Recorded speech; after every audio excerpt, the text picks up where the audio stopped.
بسم اللہ الرحمن الرحیم۔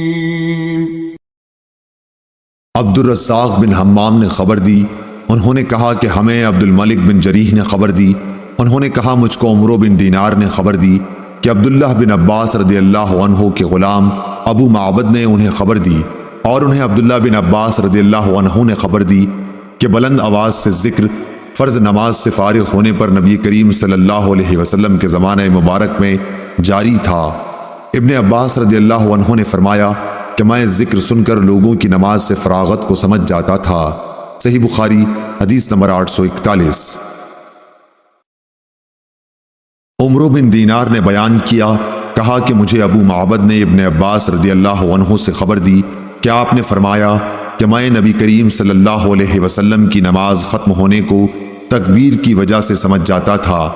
علی بن مدینی نے کہا کہ ہم سے سفیان نے عمرو کے حوالے سے بیان کیا کہ ابو معبد ابن عباس کے غلاموں میں سب سے زیادہ قابل اعتماد تھے۔ علی بن مدینی نے بتایا کہ ان کا نام نافذ تھا۔ صحیح بخاری حدیث نمبر 842۔ ابو صالح ذکوان نے بیان کیا، ان سے ابو ہریرہ رضی اللہ عنہ نے فرمایا کہ نادار لوگ نبی کریم صلی اللہ علیہ وسلم کی خدمت میں حاضر ہوئے اور کہا کہ امیر و رئیس لوگ بلند درجات اور ہمیشہ رہنے والی جنت حاصل کر چکے، حالانکہ جس طرح ہم نماز پڑھتے ہیں وہ بھی پڑھتے ہیں، اور جیسے ہم روزے رکھتے ہیں وہ بھی رکھتے ہیں۔ مال و دولت کی وجہ سے انہیں ہم پر فوقیت حاصل ہے کہ اس کی وجہ سے وہ حج کرتے ہیں، عمرہ کرتے ہیں، جہاد کرتے ہیں اور صدقے دیتے ہیں، اور ہم محتاجی کی وجہ سے ان کاموں کو نہیں کر پاتے۔ اس پر آپ نے فرمایا کہ لو، میں تمہیں ایک ایسا عمل بتاتا ہوں کہ اگر تم اس کی پابندی کرو گے تو جو لوگ تم سے آگے بڑھ چکے ہیں انہیں تم پالو گے، اور تمہارے مرتبے تک پھر کوئی نہیں پہنچ سکتا، اور تم سب سے اچھے ہو جاؤ گے، سوا ان کے جو یہی عمل شروع کر دیں، ہر نماز کے بعد 33 مرتبہ تسبیح، سبحان اللہ، تحمید، الحمدللہ، تکبیر، اللہ اکبر کہا کرو۔ پھر ہم میں اختلاف ہو گیا، کسی نے کہا کہ ہم تسبیح 33 مرتبہ، تحمید 33 مرتبہ اور تکبیر 34 مرتبہ کہیں گے۔ میں نے اس پر آپ صلی اللہ علیہ وسلم سے دوبارہ معلوم کیا تو آپ صلی اللہ علیہ وسلم نے فرمایا کہ سبحان اللہ اور الحمدللہ، اللہ اکبر کہو، تاکہ ہر ایک ان میں سے 33 مرتبہ ہو جائے۔ صحیح بخاری حدیث نمبر 843۔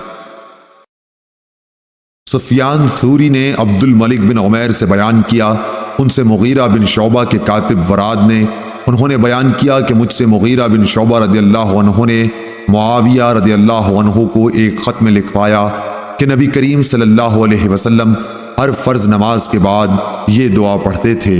ترجمہ: اللہ کے سوا کوئی لائق عبادت نہیں اور اس کا کوئی شریک نہیں، بادشاہت اس کی ہے اور تمام تعریف اسی کے لیے ہے، وہ ہر چیز پر قادر ہے۔ اے اللہ، جسے تو دے اس سے روکنے والا کوئی نہیں، اور جسے تو نہ دے اسے دینے والا کوئی نہیں، اور کسی مالدار کو اس کی دولت و مال تیری بارگاہ میں کوئی نفع نہ پہنچا سکیں گے۔ شعبہ نے بھی عبد الملک سے اسی طرح روایت کی ہے۔ حسن نے فرمایا کہ حدیث میں لفظ جد کے معنی مالداری کے ہیں، اور حکم قاسم بن مخمیرہ سے وہ وراد کے واسطے سے اسی طرح روایت کرتے ہیں۔ صحیح بخاری حدیث نمبر 844۔ جریر بن عازم نے بیان کیا، انہوں نے کہا کہ ہم سے ابو رجاء عمران بن تمیم نے سمرہ بن جندب رضی اللہ عنہ سے نقل کیا، انہوں نے بتلایا کہ نبی کریم صلی اللہ علیہ وسلم جب نماز فرض پڑھا چکتے تو ہماری طرف منہ کرتے۔ صحیح بخاری حدیث نمبر 845۔ عبید اللہ بن عتبہ بن مسعود نے بیان کیا، ان سے زید بن خالد جہنی رضی اللہ عنہ نے بیان کیا، انہوں نے بیان کیا کہ نبی کریم صلی اللہ علیہ وسلم نے ہمیں حدیبیہ میں صبح کی نماز پڑھائی اور رات کو بارش ہو چکی تھی۔ نماز سے فارغ ہونے کے بعد آپ نے لوگوں کی طرف منہ کیا اور فرمایا، معلوم ہے تمہارے رب نے کیا فرمایا ہے؟ لوگوں نے کہا کہ اللہ اور اس کے رسول خوب جانتے ہیں۔ آپ صلی اللہ علیہ وسلم نے فرمایا کہ تمہارے رب کا ارشاد ہے کہ صبح ہوئی تو میرے کچھ بندے مجھ پر ایمان لائے اور کچھ میرے منکر ہوئے۔ جس نے کہا کہ اللہ کے فضل اور اس کی رحمت سے ہمارے لیے بارش ہوئی تو وہ میرا مومن ہے، اور ستاروں کا منکر، اور جس نے کہا کہ فلاں تارے کے فلانی جگہ پر آنے سے بارش ہوئی وہ میرا منکر ہے اور ستاروں کا مومن۔ صحیح بخاری حدیث نمبر 846۔ حمید ذیلی نے خبر دی اور انہیں انس بن مالک رضی اللہ عنہ نے کہ رسول اللہ صلی اللہ علیہ وسلم نے ایک رات عشاء کی نماز میں دیر فرمائی، تقریباً آدھی رات تک، پھر آخر حجرے سے باہر تشریف لائے اور نماز کے بعد ہماری طرف منہ کیا اور فرمایا کہ دوسرے لوگ نماز پڑھ کر سو چکے، لیکن تم لوگ جب تک نماز کا انتظار کرتے رہے گویا نماز ہی میں رہے، یعنی تم کو نماز کا ثواب ملتا رہا۔ صحیح بخاری حدیث نمبر 847۔ آدم بن ابی ایاس نے کہا کہ ان سے شعبہ نے بیان کیا، ان سے ایوب سختیانی نے، ان سے نافع نے فرمایا کہ حضرت عبداللہ بن عمر رضی اللہ عنہ نفل اس جگہ پڑھتے تھے جس جگہ فرض پڑھتے۔ قاسم بن محمد بن ابی بکر نے بھی اسی طرح کیا ہے، اور ابو ہریرہ رضی اللہ عنہ سے مرفوعاً روایت ہے کہ امام اپنی فرض پڑھنے کی جگہ پر نفل نہ پڑھے، اور یہ صحیح نہیں۔ صحیح بخاری حدیث نمبر 848۔ عبد الملک نے بیان کیا کہ ہم سے ابراہیم بن سعد نے بیان کیا، انہوں نے کہا کہ ہم سے زہری نے ہند بنت حارث سے بیان کیا، ان سے ام المومنین حضرت ام سلمہ رضی اللہ عنہا نے بیان کیا کہ نبی کریم صلی اللہ علیہ وسلم جب سلام پھیرتے تو کچھ دیر اپنی جگہ پر بیٹھے رہتے۔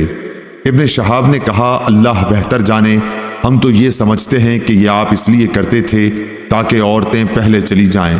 صحیح بخاری حدیث نمبر 849۔ نافع بن یزید نے کہا کہ مجھ سے جعفر بن ربیعہ نے بیان کیا کہ ابن شہاب زہری نے انہیں لکھ بھیجا کہ مجھ سے ہند بنت حارث فراسیہ نے بیان کیا، اور ان سے نبی کریم صلی اللہ علیہ وسلم کی پاک بیوی ام سلمہ رضی اللہ عنہا نے ہند ان کی صحبت میں رہتی تھی۔